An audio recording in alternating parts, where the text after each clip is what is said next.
주님께 올려드리고요. 네, 피쳐간에 우리 한 분 한 분 모든 분들이 하나님의 말씀에 집중해서 정말 하나님께 주신 하나님의 그 말씀 내 마음속에 내 생각 속에 정말 집중하는 귀한 시간이 됐으면 좋겠습니다. 네, 우리 사엘 목사님은 이쪽으로 이렇게 가셨다가 일단 끝나고 올라오세요. 네, 오늘 말씀의 제목은 어떤 흔적을 남기고 싶습니까? 갈라디아서 1장 13절에서 18절 이 말씀을 토대로 해서 하나님의 말씀을 증거할 텐데 큰 은혜 받으시길 바랍니다. 우리 성경 인물이나 연예인이나 세상에서 활발하게 활동하신 분들의 이 흔적을 보면 좋은 업적을 남기는 경우가 있는가 하면은 생각도 하기 싫고 정말 고개를 절레절레 정말 흔들게 하는 사람들도 있습니다. 여러분은 이 세상을 살면서 또 우리가 하나님의 자녀로서 하나님의 종들로서 성도로서 어떤 흔적을 남기고 싶습니까? 또 내가 지나간 자리에 어떤 자취를 남기고 싶습니까? 오늘 본문에서 주목하고자 하는 것은 바울의 고백입니다. 내가 내 몸에 예수의 흔적을 지니고 있노라. 갈라디아서 1장 17절에 말씀하고 있습니다. 이것이 바울의 고백이자 그 몸에 지닌 흔적을 그 몸에 지닌 그리스도의 흔적이었습니다. 자, 그렇다면 우리가 이 내 몸에 예수의 흔적을 지니고 있노라 그 전절을 보면은 왜 바울은 누구든지 나를 괴롭게 하지 말라고 합니까? 왜 이런 의미심장한 말을 남겼는지 그 과정을 알아야 예수의 흔적이 어떻게 나타났는지 우리가 알 수가 있습니다. 먼저 사도란 보냄을 받은 사람이라는 뜻입니다. 예수께서 부활하심을 증언할 사람입니다. 사도는 예수의 세례로부터 승천하시기까지 그에 대한 목격자이어야 된다는 점입니다. 우리 사도행전 1장 21절에서 22절을 볼까요? 사도행전 1장 21절에서 22절을 보면 188쪽에 있습니다. 다 같이 한번 찾아보십시다.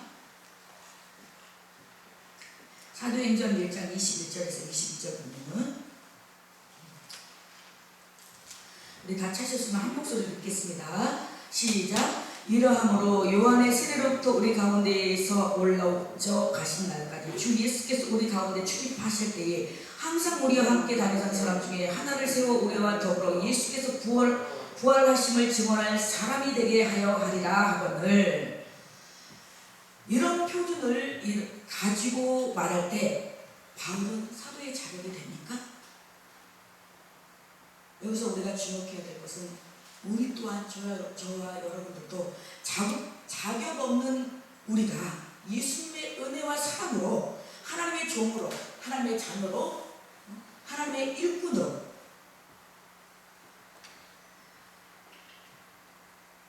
자격이 된 줄 믿으시길 예수님의 이름으로 축원드립니다. 바울은 예수님의 부활 이후 다메섹 도상에서 예수님을 만났습니다. 따라서 그는 예수님의 공생에 가는 기간 동안 그와 함께 다니던 목격자가 아니었습니다. 이런 일 때문에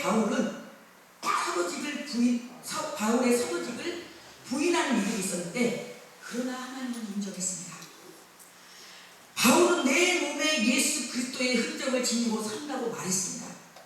자기와 같이 동고동락 자기와 같이 인형을 같이 나누던 사람들에게 쓸데없이 피해를 입었던 그가 그 괴로움 때문에 솔직하게 심정을 고백한 것입니다. 예루살렘 교회 지도자들은 그를 사도로 인정하지 않았고 대표적인 교회가 오늘 본문에 나온 갈라디아 교회였으며 사도는 직접 택한 12제자를 의미하고 10이라는 숫자는 회복된 이스라엘의 12지파를 가리킵니다. 내용인데 그러나 여기에 속하지 못한 바울은 자신이 사도가 된 것은 전적으로 하나님의 뜻이라고 말합니다. 여기서 우리가 생각할 것은 우리가 때로는 응답이 돼야 될 것이 응답이 안 되는 경우가 있어요. 해결돼야 될 것이 해결 안 되는 경우가 있어요. 그러나 우리가 분명히 해결돼야지 응답이고 응답돼야지만이 응답인데 응답이 안 되는 것도 해결이 안 되는 것도 응답이라는 것입니다. 네. 그래서 우리의 하나님의 생각과 사람의 생각은 다르고 하나님의 길과 사람의 길은 다르다고 분명히 말씀하셨습니다. 그럼 분명 다메섹 도상에서 부활하신 그리스도를 만났고 그 바울은 이방인의 사도로 부름을 받았고 그는 사도로서 조금도 부족함이 없었습니다. 그러나 바울을 비판한 자들은 공동으로 그를 괴롭혔습니다.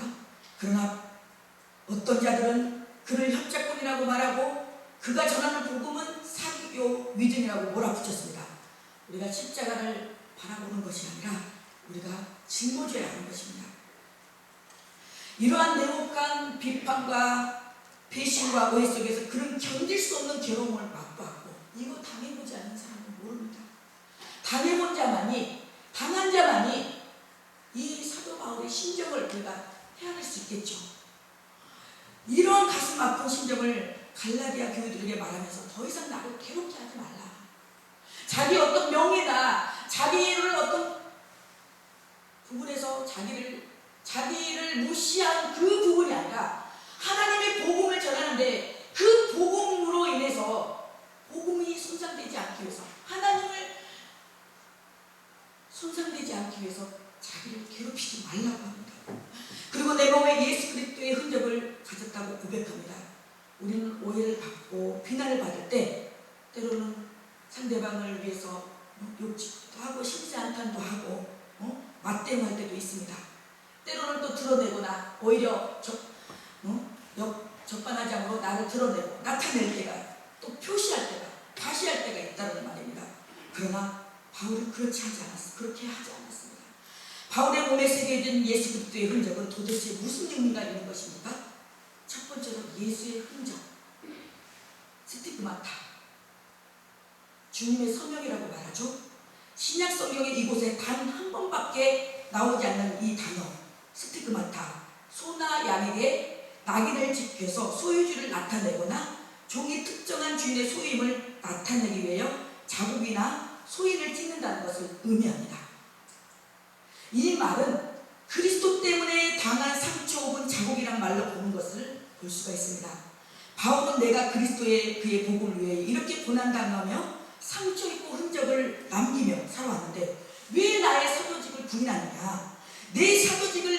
나의 사도직을 부인하는 것은 내가 전한 복음을 부인하는 것이 아니냐라고 하면서 자신의 사도직을 더 이상 부인하지 말라는 것입니다. 그런데 여기 흔적이라는 단어가 단수가 아닙니다. 복수로 되어 있어서 흔적들이에요. 즉 내 몸에는 그리스도를 위해 당한 육체의 흔적들이 있다는 말씀입니다. 당시 로마사회에서 노예나 범죄자들이 신체에 낙인을 찍혔던 그 흔적을 염두에 두고 말한다고 볼 수 있습니다. 제가 예전에 부교육자 시절에 주일학교 아이들을 이렇게 이제 하는데 어느 날 자고 일어나니까 여기가 딱지가 생겨 있는 거예요. 그래서 딱지를 띄었어요. 딱지를 띄었더니 여기 이렇게 자국이 생겼어요. 그랬더니 우리 주일학교 아이 하나가 전도사님 왜 이마에다가 못을 박았어요? 그러는 거예요. 너무 그 아이의 말이 너무 귀여우면서도 너무 재밌는 거예요. 그래서 이게 못 박은 게 아니라 자고 일어났더니 벌레가 뭘 물었는지 딱지가 졌는데 딱지를 뗐더니 이게 이렇게 흉터가 졌다 이렇게 말을 한 적이 기억이 나는데 우리의 삶 가운데 우리가 주님의 자녀로서 신앙생활을 하면서 주의 일을 하면서 주의 종들로서 자녀들로서 하면서 많은 우리가 그 어떤 고난과 어떤 연난 속에서 그런 과정 속에서 흔적을 우리가 볼 수 있습니다. 저는 이천성 목사님 이 하늘산 기도 그 왕년에 막 그렇게 말하신 이렇게 얘기를 할 때 저는 한 번도 오지를 못했어요. 우리 레미아 부흥사회를 참여하고 우리 부흥사회 주관으로 이렇게 와서 오늘 이렇게 부흥회를 하면서 여기를 왔는데 어저께 저 위에 이천성 목사님 산소를 가봤어요. 근데 저도 모르게 내 마음 가운데 그 한 번도 보지 못한 유튜브로나 봤던 그 이천성 목사님의 그 묘소를 보면서 이천성 목사님의 그 해왔던 그 사역들이 그 주마처럼 한 번도 보지 못한 그것들이 하나 그 사역들이 수고하고 애쓴 그 복음을 전했던 그 흔적들이 주마처럼 이렇게 환상으로 이렇게 슬라이드처럼 비춰지는 거예요. 그 비춰지면서 제 마음 가운데 내 마음 가운데 마음이 울컥하는 거예요. 정말 이 기도 세우기까지, 이 흔적을 남기기까지 얼마나 울음과 눈물과 기도로 쌓아놨기 때문에 우리의 후배들이 또 믿음의 자손들이 와서 여기에 정말 예수 그리스도의 그분의 하나님을 나타내는 여기에 그 자리, 그 공간이 되지 않았나. 정말 모든 것이 하나님께 은혜고 하나님께 영광이었습니다. 바울은 갈라디아서 6장 14절에 말씀하는 것처럼 내게는 우리 주 예수 그리스도의 십자가 외에 결코 자랑할 것이 없다. 그리스도 때문에 나는 세상을 버렸고 세상은 나를 버렸다라고 말하기까지 바울의 삶은 그리스도의 중심이었어요. 그는 더 이상 세상적인 것에 미련이 없었습니다. 그는 그리스도를 발견한 이후 세상과 자신의 것을 배설물처럼 버렸습니다. 빌립보서 3장 5절에서 9절 보면 그는 새로운 지음을 받은 자였습니다. 오늘 모르는 전화가 와서 전화를 받았어요. 제가 우리 그 홍보 동영상을 만들어서 이제 유튜브에 올렸는데 그 전화번호를 보고 전화를 한 거예요. 그래서 딱 말투가 보니까 경상도예요. 그래서 부산인데 여기 하늘산 기도원을 오고 싶은데 너무 멀다고 하면서 와긴 와야 되는데, 그러면서 그 전도사라고 하는 어떤 분한테 거의 8억이라는 이 돈을 사기를 맞았다는 거예요. 그러면서 정말 마음이 너무 지금 천갈래 만갈래 죽겠어. 그래서 지금 이 마음을 얻다가 줄 데가 없어서 기도하러 올려봤는데 제가 어떻게 해서든 우리가 금요일까지 하고 여기에 계속 기도의 초소가 있고 또 말씀이 나가기 때문에 와서 그 마음, 상처난 마음을 주님 앞에 위로받아야지 그 외에는 어떤 것으로도 위로가 될 수 없다. 사람에게 백날 얘기해봤자 그 순간은 얼마나 힘들었어요, 얼마나 아팠어요 하지만 그건 잠시 잠깐이에요. 그래서 우리가 하나님 앞에 위로를 받고 하나님 앞에 응답받는 저와 여러분들이 되시길 예수님의 이름으로 축원드립니다. 그런 삶의 길을 갔던 그의 몸에는 그리스도를 인한 고난의 흔적들이 남아있었던 것입니다. 그것은 그 어떤 흔적보다도 강한 그리스도의 사도된 흔적이었습니다. 말하자면 이것은 자신의 사도직을 부인하려는 이들에 대한 실질적인 증거였는데, 고린도후서 11장 23절에서 27절까지 보니까 내가 수고를 넘치도록 하고 옥에 갇히기도 더 많이 하고 매도 수없이 맞고 여러 번 죽을 뻔하였으나 유대인들에게 40에서 하나 강한 매를 5번 맞았으며 3번 태장으로 맞고 1번 돌로 맞고 3번 파산하고 일주일야를 깊은 바다에서 지냈으며 여러 번 여행하며 강의 이용과 강도의 이용과 동족의 이용과 이방인의 이용과 신내의 이용과 광야의 이용과 바다의 이용과 거짓 정죄 중에 이용을 당하고 또 수고하며 애쓰고 여러 번 차지 못하고 죽이며 목마르고 여러 번 굶고 춥고 헐벗었노라고 기록했습니다. 여기에서 보면은 4번 맞고 8번 유형을 당했어요. 근데 이 숫자적으로 4번이고 8번이지 이거는 정말 요즘 말로 같으면은 산전, 공준전, 지하전 이게 다 겪었다는 거예요. 동족에도 당하고 모르는 이방인에게도 당하고 어떤 자연적인 것으로도 당하고 이런 거는 정말 지금 우리가 이렇게 당하는, 솔직히 주의를 하면서 이렇게 당하는 사역자들이나 주의종들이 있을까요? 있을 수도 있겠죠.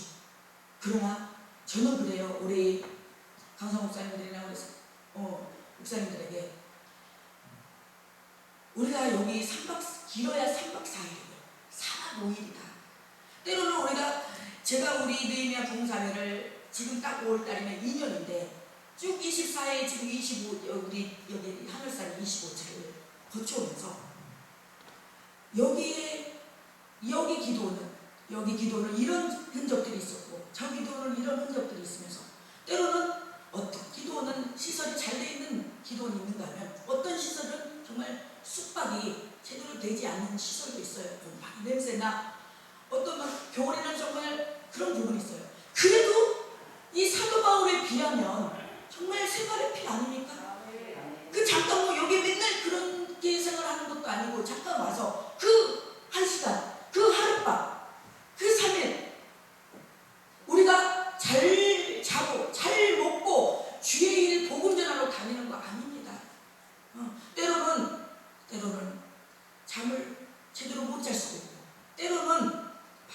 못 먹을 수도 있고. 그럼에도 불구하고 우리가 그 복음은 정말 가치 있는 복음이기 때문에 우리를 나도 살고 우리 영혼들을 살리는 그 복음이 무엇보다도 소중하고 가치 있는 거기 때문에 우리가 이 사역을 또 이 자리에 은혜를 받기 위해서 앉아있는 거 아니겠습니까? 네. 바울의 몸에는 분명한 상처가 있었습니다. 빌립보에서 간원들의 매질로 손가락질을 몹시 다친 일도 있었고, 루스드라에서는 돌에 맞은 사경을 헤매기도 했고, 이때 유대인들은 바울이 죽은 줄 알고 성 밖으로 끌어내 갔을 정도로 상황이 얼마나 심각했던지 바울은 이 일을 잊지 못했어요. 트라우마가 남았어요. 상처로.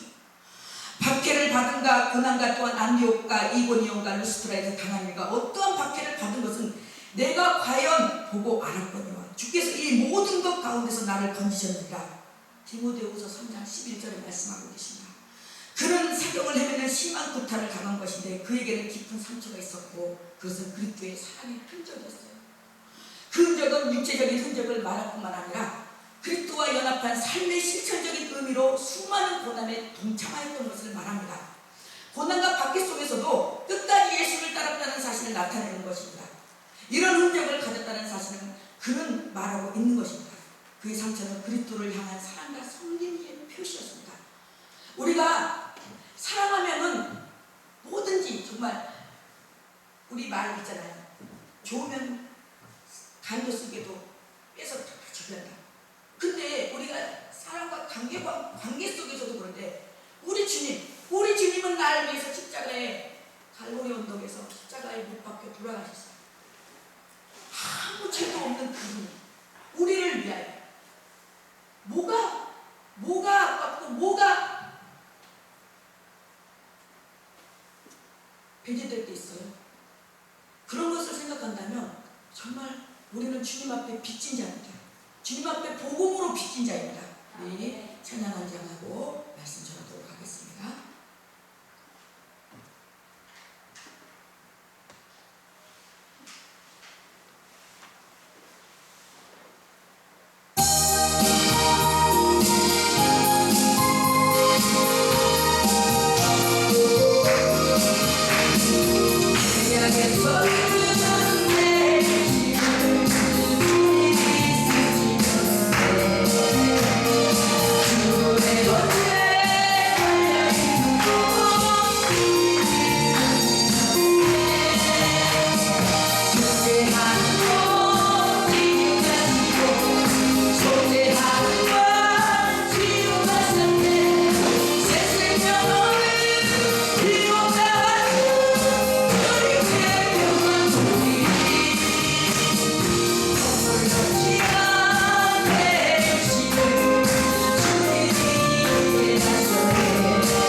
여정 속에 진의 길을 가는 여정 속에 때로는 사도 바울이 아까 말한 것처럼 종족에게 이방인에게 또 어떤 매를 받고 위협에 처한 그 과정들을 우리도 복음을 전하면서 가져야 돼요. 그래야 예수 그리스도의 흔적으로 남을 수 있고 주님 앞에 우리가 나아갔을 때 우리 주님 앞에 섰을 때 우리가 명분이 있어야 되잖아요. 아멘. 예레미야가 하나님의 말씀을 전하려 하지 않을 때 그의 중심에 불 붙는 것 같아서 골수에 사무치는 답답함으로 느낀 이유가 무엇입니까? 그 말씀이 하나님에게서 온 것이며 성령이 그로 하여금 그것을 전하지 않고는 못 견디도록 뜨겁게 하셨기 때문입니다. 저도 이렇게 한 달에 2번씩 이렇게 연합성회를 나가다가 이렇게 나가지 않는다는 너무 까란지고 착지고 이 마음의 신념 가운데 그래도 이게 나오면은 이런저런 신경도 써야 되고 준비돼야 되고 얼마나 또 기도해야 되고 그런 가운데 어떨 때는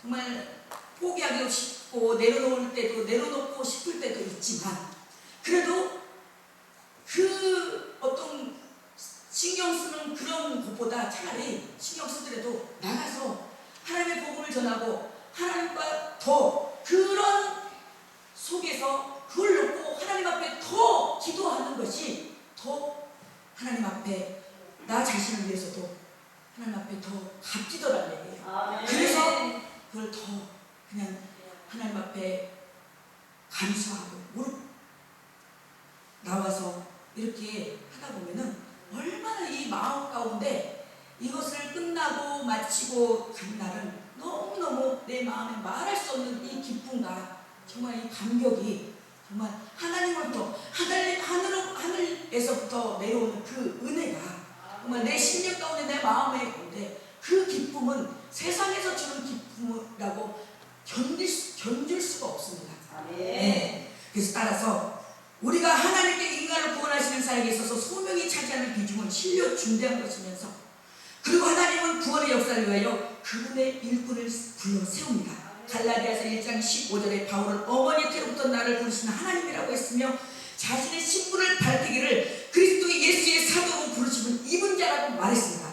즉 다시 말해서 이 사도 바울은 정체성이 확실했고 확고했고 그러므로 말미암아 사도의 직분을 복음 전파의 사명을 잘 감당할 수 있었습니다.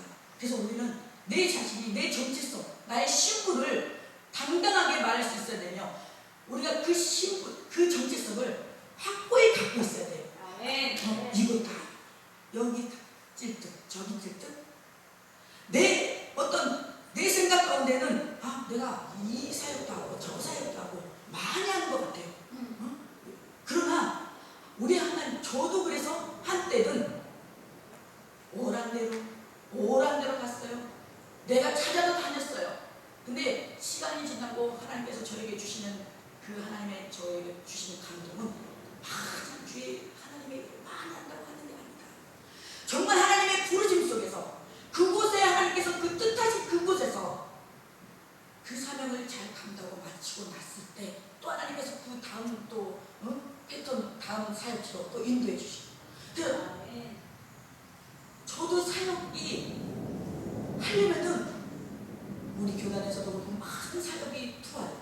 그러나 저는 딱 우리 예림교회 담임 목사, 느헤미야 부흥사회 대표이자 그 2가지 외에는 저는 어떤 것이 저에게 어떤 명예직을 준다고 해도 저는 하지 않습니다. 왜?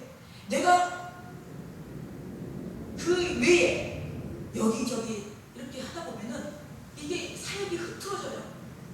이 사역이 흐트러지기 때문에 내가 이 저기도 감당 못하면서 그냥 벌려놓기만 하면 한 가지 일이라도 제대로 해야 되잖아요. 한 가지 사역 그걸 하나님은 원하시더라고요. 저에게 주신 감동은 그렇다는 말이에요. 그래서 저는 우리 예림교회와 우리 느헤미야 부흥사회에 저는 올인했습니다. 정말로 올인하다 보니까 올인한 만큼 하나님께서 영의 것과 육의 것과 하나님께서 채워주시다.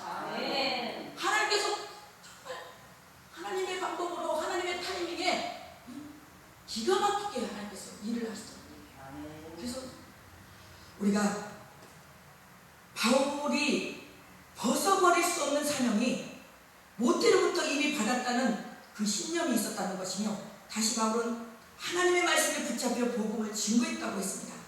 이 같은 사명의식이 우리에게 있든지 없든지 간에 부름받은 자에게는 반드시 있어야 할 확신이 있어야 될 줄로 믿습니다.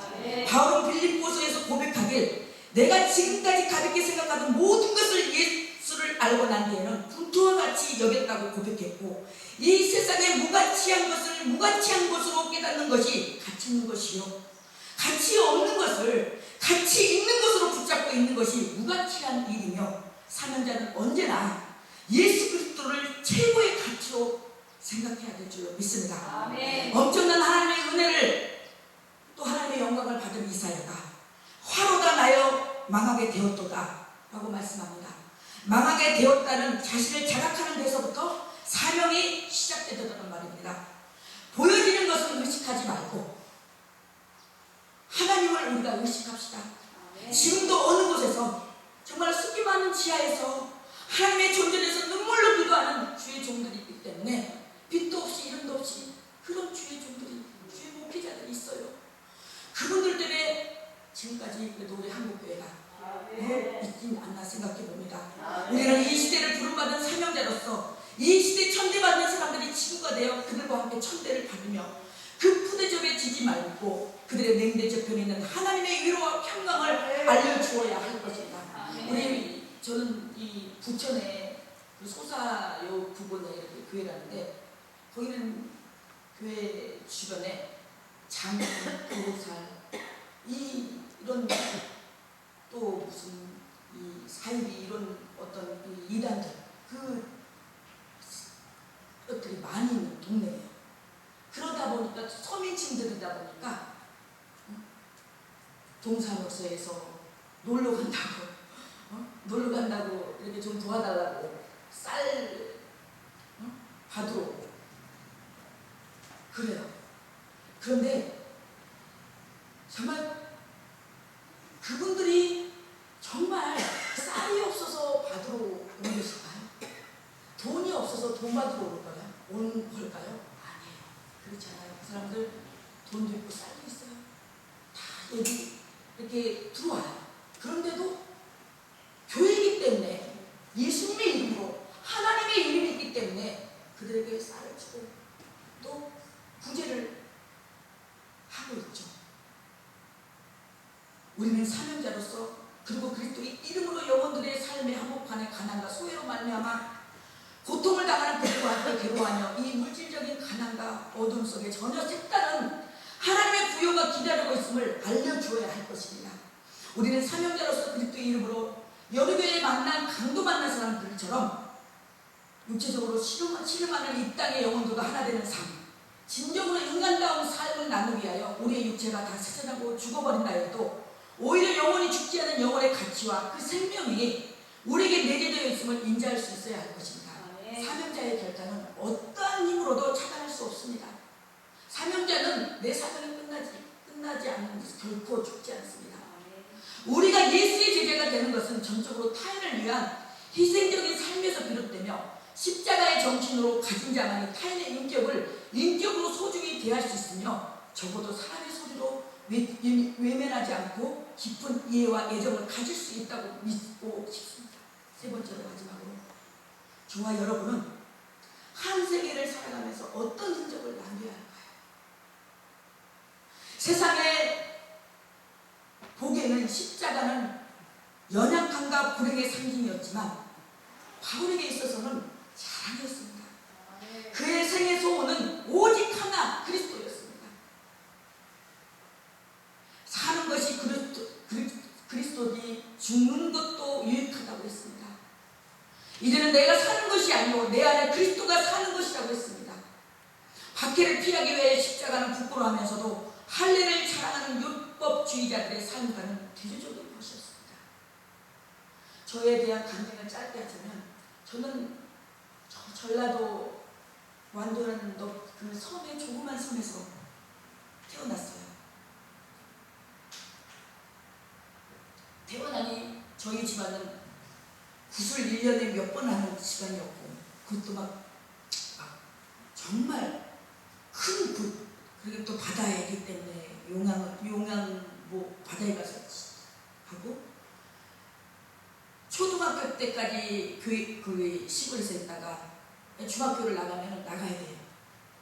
거기 제가 중학교 2학년 때 친구의 전도로 정말 예수를 믿고 예수님의 그 사랑, 예수님이 저에게 찾아온 그 사랑이 너무나 감사하고 너무나 그때는 정말 은혜였어요. 그럼에도 불구하고 그 예수님의 그 사랑을 맛보아 알았음에도 불구하고 저는 예수님을 때로는 믿지 않겠다고 뛰쳐나가면 하나님께서 또 잡아 끌어다가 또 놓고 하기를 3번이나. 저는 그래서 이 과정을, 하나님의 지금 과정을 돌아보면은 하나님께서 내가 정말 순탄하게 순적하게 예수 그리스도를 믿는 집안의 가정에서 내가 신앙생활을 했다면 정말 이러한 가정을, 이러한 것들을 내가 감당할 수 있었을까. 그래서 모든 사역에서부터 보면은 하나님께서 이러한 가정을 훈련을 시켰던 거예요. 저는 전도사 때부터 저는 주일학교 전도사로 갔는데 하면은 주일학교부터 청년부부터 또 우리 담임 목사님 출타하면 새벽부터 찬양인도부터 완전히 퍼펙트하게 훈련을 하나님께서 시키신 거예요. 그렇기 때문에 하나님께서 이때를 위함이 아니었던가. 우리 이 부흥사회를 하기 위해서 이때를 위함이어서 하나님께서 훈련을 시키지 않았나 생각해요. 그래서 정말 그 훈련으로 인해서 뭐 강사 배정이나 이런 부분에서 정말 지금 생각하면은 그때는 왜 다른 사역자들은 그 사역자는 딱 자기 할 만한 하고 이렇게 저기 하는데 저는 유독 저는 퍼펙트하게 막 이렇게 많은 사역을 하면서 지금 생각해보니까 그 부분이 너무 감사한 거예요. 그래서 우리가 감상으로 받으면 버릴 것이 없다고 했습니다. 감상으로 어떤 환경에 처했던지 우리가 감사합시다. 그리고 우리가 이 흔적을 남겨야 할 텐데 어떤 흔적을 남겨야 되는지, 어떤 우리가 이 세상에서나 우리가 주의를 하면서도 어떤 이미지로 남겨야 될 것인지 우리가 살아온 길을 한번 돌아보자고요. 내 자신을 한번 이 시간에 돌아보았으면 좋겠습니다. 정말 저는 사역의 부분만큼은 정말 뭐라 그럴까 조금 완벽주의자로 할 정도로 그렇게 지금은 이제 많이 이렇게 저렇게 하나님께서 집 빼뜨리고 막 해서 이제 많이 조금 뭐라 그럴까 유해졌어요. 그러나 저는 이게 딱 완벽하게 되는 그런 정의가 있기 때문에 그런 부분을 하나님께서 많이 다듬으시더라고요. 훈련을 시키더라고요. 그래서 딱 하기로 했으면 어떤 일이 터지고 어떤 부분이 있더라도 그 일을 해야지. 저희 이 부흥사 목사님들도요 그냥 부흥사 목사님들 되는 게 아니에요. 제가 우연찮게 어느 목사님 그때 당시에 옛날에는 정말 저렇게 북을 쳤대요. 북을 치면은 강성 목사님 북 제대로 좀 이렇게 기도 통성기도 하면 또 막 우리 전도사님 북 치니까 알죠? 통성기도 할 때는 막 또 이렇게 막 쳐야 되는데 그게 좀 늘어지면 가서 너 북 이 정도밖에 못 치냐고 발로 쪼이트 당하고. 그래도 그냥 3박 4일 동안 정말 한 시간마다 강사 목사님들 말씀 듣고 그 목사님들 하는 거 기록했다가 해서 그분들이 그냥 되는 게 아니에요. 장경도 목사님이나 장하길 목사님 그런 분들의 말씀을 들어보면 그냥 부흥사로서 부흥이 된 게 아니라는 거예요. 거저된 게 아니라는 거예요. 우리 지금 여기 우리 50하는 목사님들 이렇게 오셔서 50하지만 50이 한 번에 이렇게 저게 된다고 되나요? 몇 번의 그 연습과 또 그 연습 속에서 연습만 해도 되나요? 그 50을 통해서 50을 위해서 기도하고 하나님께서 기름 부어달라고 기도하고 그런 속에서 그 50이 아름답게 하나님 보시기에 사랑보기에 50이 이루어지는 거잖아요. 그러니까 보면은 지금 막 이렇게 보면은 거저 쉽게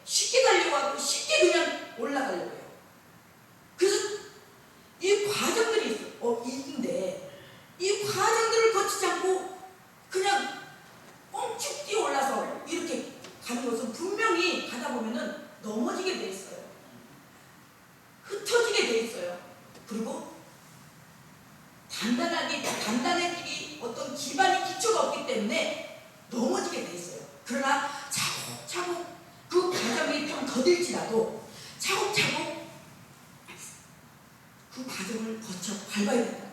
그래서 그 부흥사 목사님들도 처음부터 유명해진 부흥사 목사님들인가요? 그분들도 아까도 말씀드린 것처럼 그런 과정과 또 목사님들 가방 이렇게 가방도 들고 또 그런 과정 속에서 거쳐야 되는데 오늘날 많은 성도님들도 그렇고 목회자들도 그런 과정을 거치지 않고 순간 조금 이렇게 하면은 나는 자기 된 것 마냥 그러면 성령께서 저도 우리 강사님들 세우는 거나 분들 그냥 제 임의로 세우는 게 아닙니다. 성령님에 의해서 성령님께서 가마감동을 주셔서 이렇게 세우는데 정말 겸손한 마음으로 낮은 자세에서 배우고자 하는 그 마음으로 하시는 분들은 정말 이게 보여지는 게 하나님의 그 사랑에 하나님의 그 사랑 하나님의 그 은혜에 정말 그 어떤 그 은혜에 보답하고자 정말 겸손한 마음으로 순종하는 그 마음이 보여져요. 그러나 그냥 억지로 형식적으로 느껴져요. 그래 내 시간만 때우고 가. 하나님의 기뻐 받으실까요? 사람도 보기에 그런데 사람이 보기에도 그런데 하나님이 보시기에 기뻐 받을까요? 우리가 보여지기 위한 것은 아닌지 생각해 보았으면 좋겠습니다. 아까 내가 잠깐 제 간증을 하다가 딸은 삼촌보러 빠졌는데 그래서 저도 이 주얘기를 가지 않으려고 굉장히 빼고 하다가 마지막에는 하나님께서 그래도 말 안 들으니까 제가 이제 그때 이제 직장 생활을 한 상황이니까 직장 생활을 하고 제가 원룸에 이렇게 이제 저기 하는데 그때 당시는 좀 이렇게 이제 직장 생활하니까 이제 물질도 돌아가고 하니까 파출부를 불러서 이제 여름도 봄도 되고 하니까 창문 틈이고 좀 해서 구석구석 청소를 하라고 그거 시켜놓고 갔어요. 그랬더니 이 아줌마가 창문 틈을 저기 청소하고 창문을 안 닫았던 모양이에요. 그랬더니 회사 갔다 오니까 저 침대 있는 쪽에서 뭐가 후닥 튀어나오더니 이 조각 칼로 여기에 딱 몸을 딱 여기다 들이대고 엎드리려고 하는데 꼼짝없이 죽었구나. 이렇게 해서 가는구나. 그래서 제가 그 순간 엎드리려고 해서 엎드린 상황에서 제가 할 수 있는 건 뭐였냐면 그래도 그 하나님 앞에 그 부르심은 그게 있었기 때문에 주님 하나님 한 번만 기회를 주십시오. 주님의 부름에 순종하겠습니다. 저 신앙 가겠습니다. 그래서 그걸 기도를 하고 하니까 이 강도가 서서히 이제 마음이 풀어지면서 그 대지도 군통에 있는 그 이제 돈은 찾아놓은 거는 이미 이제 갖고 없고 대지도 군통에 있는 것을 그거를 이제 가지고 가겠다고 그러더라고요. 그래서 가지고 가라고. 그리고 문을 잠그고 경찰서를 수원 그 경찰서를 이렇게 이제 불렀는데 와서 그 과수사대가 와서 보면서 뭐 어떻게 해서 왔냐면은 그 창문통을 열어놓으니까 그 에어컨 시야기 타고 들어온 거예요. 그런데 정말 이 흔적이 있어서 저는 어떤 하나님께서 저에게 어떤 그 순종을 할 때 저에게 어떤 일을 맡길 때 순종하지 않을 수가 없어요. 왜? 하나님의 그 저기를 알기 때문에. 그래서 저는 그런 그때 그 가정이 너무나 감사한 거예요. 그래서 이 강도가 가면서 끝까지 안 가려고 마지막에는 저 침대로 가라는 거예요. 침대로 올라가. 그래서 저 정말 그러지 말라고. 제가 울면서 사정했어요. 하나님께서 지혜를 주신데 우리 가만 보니까 우리 나 동생 또래나 될 것 같았어요. 동생 같은데, 동생 많이 먹어야 우리 동생 비슷할 나이 같은데 정말 그러지 말라. 그리고 나가서 제가 뭐 이렇게 뭐라도 사줄 테니까 우리 같이 나가자. 그 나가기만 하면 저는 이제 이렇게 어떻게 해서든 톡 깨어서 가려고 하고 튀려고. 그런데 그 마음을 하나님께서 만져주셨는지 아무 일 없이 그냥 아무 흔적 없이 아무 어떤 그런 불미스러운 일 없이 그 강도가 나갔는데, 나중에는 그 강도가 잡혔는데 경찰서에서 그 사람이 이제 와서 보내는 거예요. 나는 못 본다. 그래서 나중에는 그 누나가 찾아왔어요. 보니까 아들이 있다는 거예요. 3살, 2살인가? 근데 저뿐만 아니라 이런 행동을, 이런 막 그 강도짓을 하고 막 성폭행하고 그런 것들이 몇 건이 있어서 그때 당시는 이제 그 뭐라고 할까, 살인 아니 뭐지? 그 사형 그게 있어서 사형 그게 내려졌다는 거예요. 그래도 아빠가 감옥에 있던 아빠가 있어야 되지 않겠냐. 그래서 이거 저기 탄원서를 써달라고. 나 처음에는 못 써준다고 했어요. 볼 저기도 없고. 근데 나중에는 그 아이가 무슨 죄가 있겠어요. 그래도 없는 부모, 엄마는 도망갔고 없고 그 달랑 아빠 있는데 아빠마저 없으면 그 아이가 어떻게 될까 해서 탄원서를 써주고 했는데, 정말 지금도 그래서 지금은 이제 많이 좋아졌어요. 한참을 그래도 그 집에서 못 있고 다른 집을 또 해서 저기 하는데, 그래서 지금도 교회에 한번 제가 저기 교회에도 문을 열어놓지 못해요. 문을 열어놓지 못하고 항상 문을 닫아놓고 이렇게 같이 그런 트라우마가 나도 저도 있는데, 근데 그 트라우마가 그 상처가 저에게는 굉장히 정말 내가 힘들 때마다 내가 포기하고 싶을 때마다 그것을 하나님께서 그걸 보면서 붙잡게 하고 생각하게 하고 저를 다시 이 사명의 자리로, 소명의 자리로 다시 옮겨놓더라는 말이에요. 그래서 우리가 좋은 스펙으로 보여지는 것은 누구나 하려고 하고 하기 쉽습니다. 그러나 보이지 않는 곳에서 알려주지 않고 알아주지 않은 속에서 나의 시간과 물질, 재능을 헌신하고 남기는 데는 선뜻 나서지 않습니다. 계산하게 되죠. 이해타산으로 계산하게 돼요. 우리의 삶은 어때야 됩니까? 우리가 기쁨의 흔적을 남겨야 됩니까? 아니면 미움의 흔적을 남겨야 됩니까? 합평의 흔적을 남겨야 됩니까? 싸움의 흔적을 남겨야 됩니까? 아니면 우리를 차라리 잊어버리고 싶은 사람으로 기도할까요? 우리는 우리 뒤에 축복을 남겨둡니까? 아니면 차라리 지우고 싶은 생각으로 남겨둡니까? 우리가 누구를 만나는 것이 도움이 되기에 우리가 기다려지는 사람, 아니면 우리를 만나는 것이 귀찮고 만나고 싶지 않은 그런 고통스러운 사람으로 남겨줄까? 우리가 소가 지나갔으면 소발자국이 남고 개가 지나갔으면 개발자국이 남을 것입니다. 여기에 새 번역 성경에는 흔적을 예수의 낙인으로 번역했습니다. 낙인은 새 도장으로 화인이라고 합니다. 자기 노예나 짐승에게 낙인을 찍어 소유를 표시했기 때문에 어찌 보면 스티그마는 운명스러운 단어예요. 근데 저기서 중요한 것은 우리는 예수님께 낙인 찍히지 말아야 됩니다. 예수님께. 그런데 사도 바울은 그리스도 예수 안에서 스티그마를 영광스럽게 자랑하고 있습니다. 사도 바울은 내가 내 몸에 예수 그리스도의 흔적을 가졌노라고 고백합니다. 곧 나는 예수 그리스도의 종이요 소유라는 것을 선언하는 것입니다. 예수 그리스도의 종이요 소유라는 말을 자랑스럽게 하고 있습니다. 바울이 말하는 예수 그리스도의 흔적은 결국 신앙 고백입니다.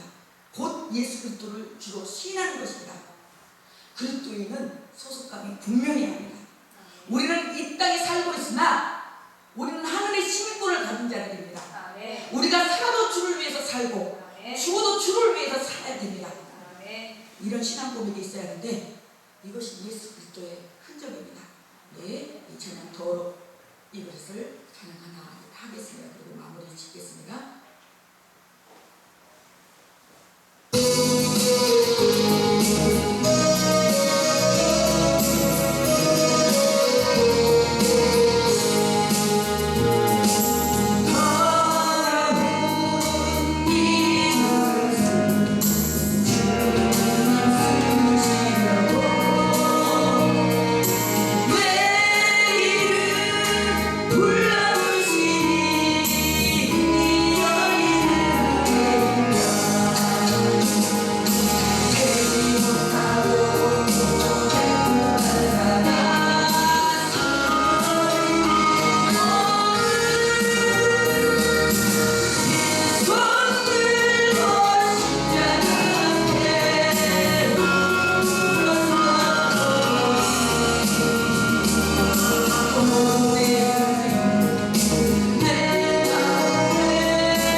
실제를 경험하는 것이며 그 하나님 때문에 현실보다 하나님을 더욱 크게 여기며 느끼며 살아가는 것입니다. 아멘. 우리에게 고난의 흔적이 있어야 합니다. 자존심, 억울함, 누명 부서져야지만이, 처절하게 부서져야지만이 자기 깨어짐 없이는 예수의 흔적이 없습니다. 예배가 예배되고 복음이 복음되고 교회가 교회 되어지기 위해서는 내가 깨져야 됩니다. 부서져야 합니다. 우리의 무릎에 기도의 흔적이 있어야 합니다. 우리의 팔에는 전도의 흔적이 있어야 됩니다. 복음을 위해 받은 상처는 예수 그리스도의 흔적입니다.